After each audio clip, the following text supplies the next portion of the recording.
Baik, bismillahirrahmanirrahim. Assalamualaikum warahmatullahi wabarakatuh. Oke, kita lanjutkan perkuliahan kita.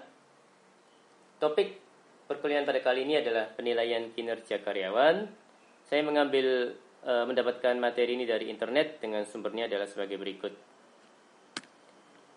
Oke, masuk ke definisi penilaian kinerja.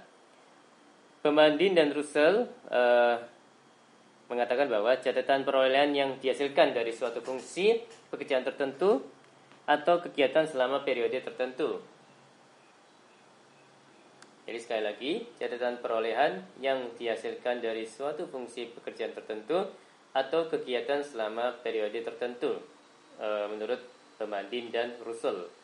Menurut Shimamura di tahun 1999, proses mengevaluasi pelaksanaan kerja individu. Adapun outputnya dapat berupa fisik dan non-fisik.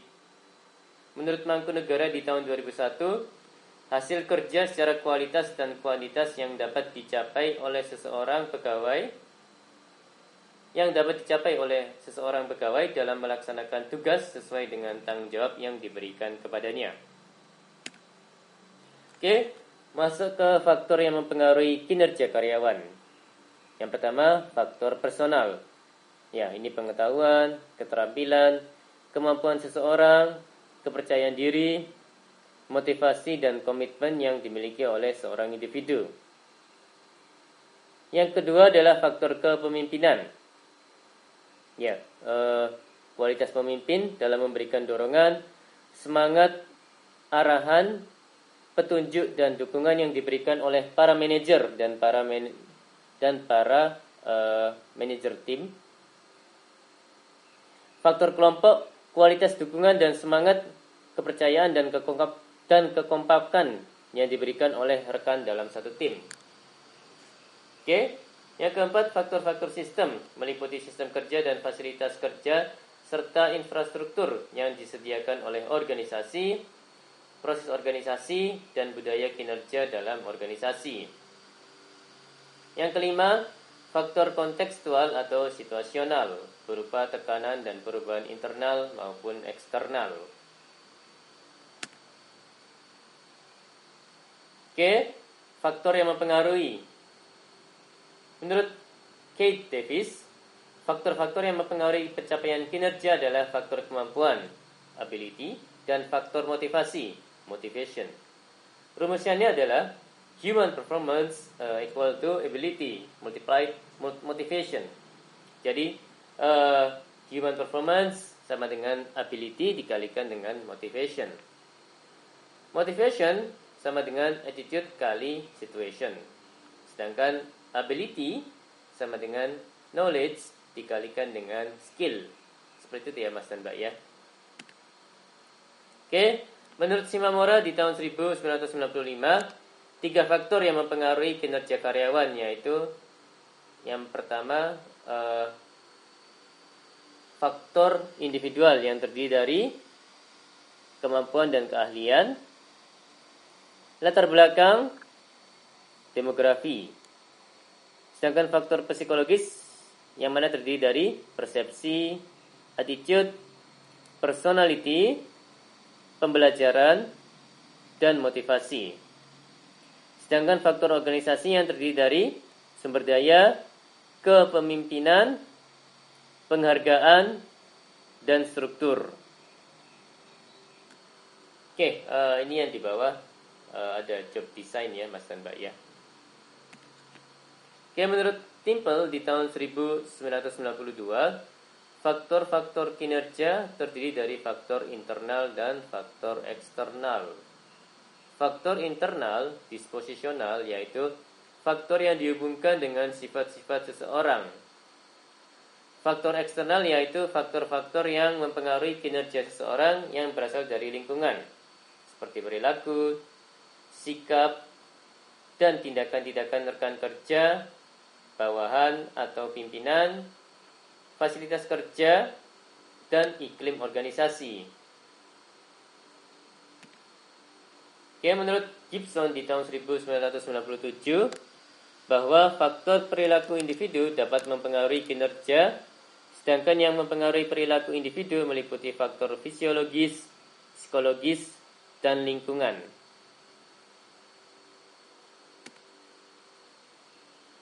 Pendapat-pendapat tersebut sesuai teori William Stern yang merupakan perpaduan dari teori hereditas dari Schopenhauer dan teori lingkungan John Locke.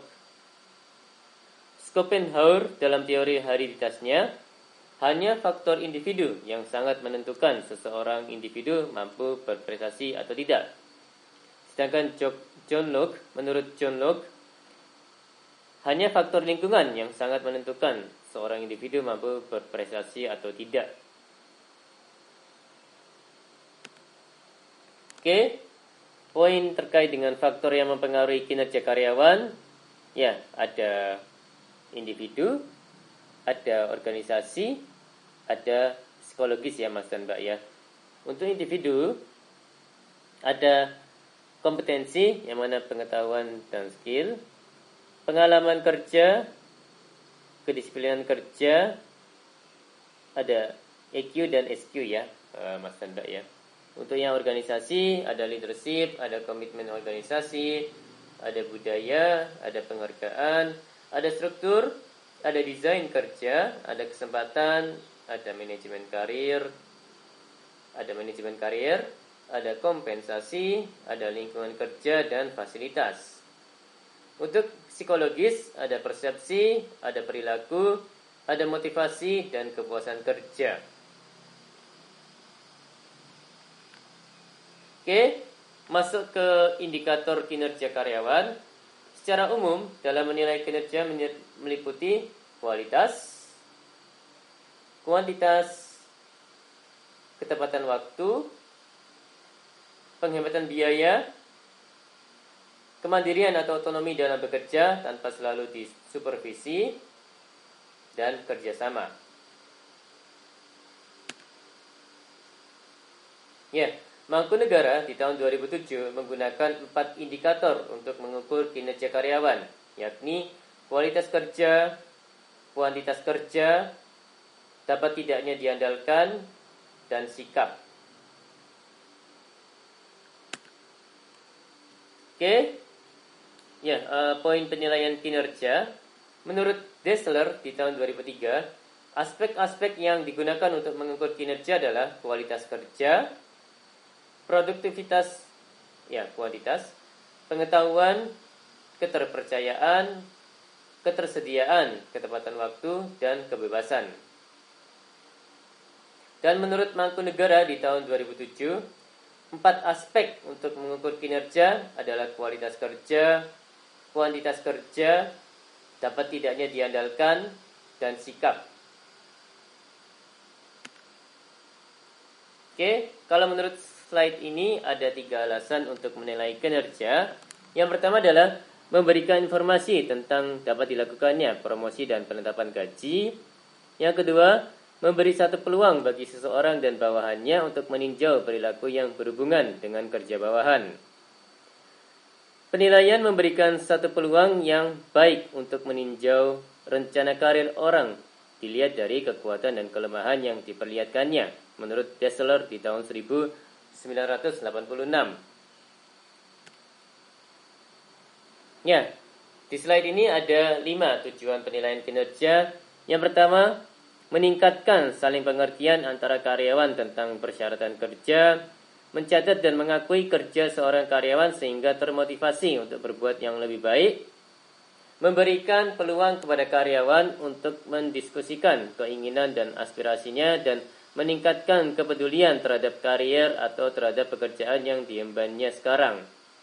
Yang keempat, mendefinisikan atau merumuskan kembali sasaran masa depan sehingga karyawan termotivasi untuk berprestasi sesuai dengan potensinya.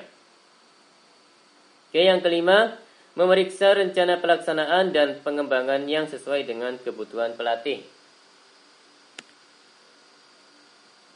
Oke, poin masalah dalam penilaian kinerja, objektivitas.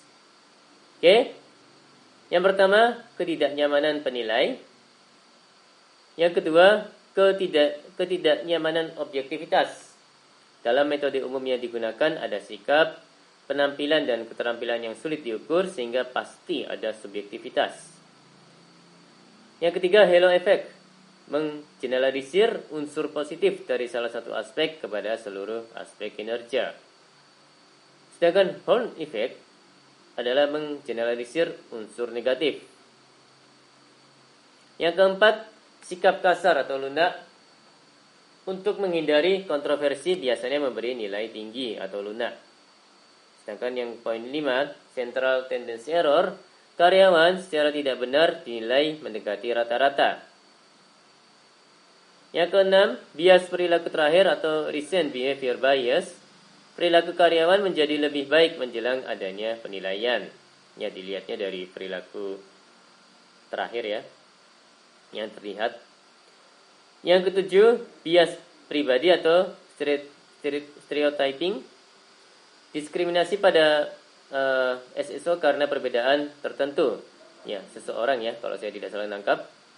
Misal, karyawan perokok dinilai kinerja rendah, jika berhenti bisa dinilai tinggi. Yang kedelapan, manipulasi evaluasi. Atasan ingin menaikkan jabatan atau memberhentikan karyawan, maka diberi penilaian yang tinggi atau rendah. Yang kesembilan adalah kecemasan karyawan. Baik, demikian dari saya. Mohon maaf kalau ada kata-kata yang salah. Terima kasih atas perhatiannya. Wassalamualaikum warahmatullahi wabarakatuh.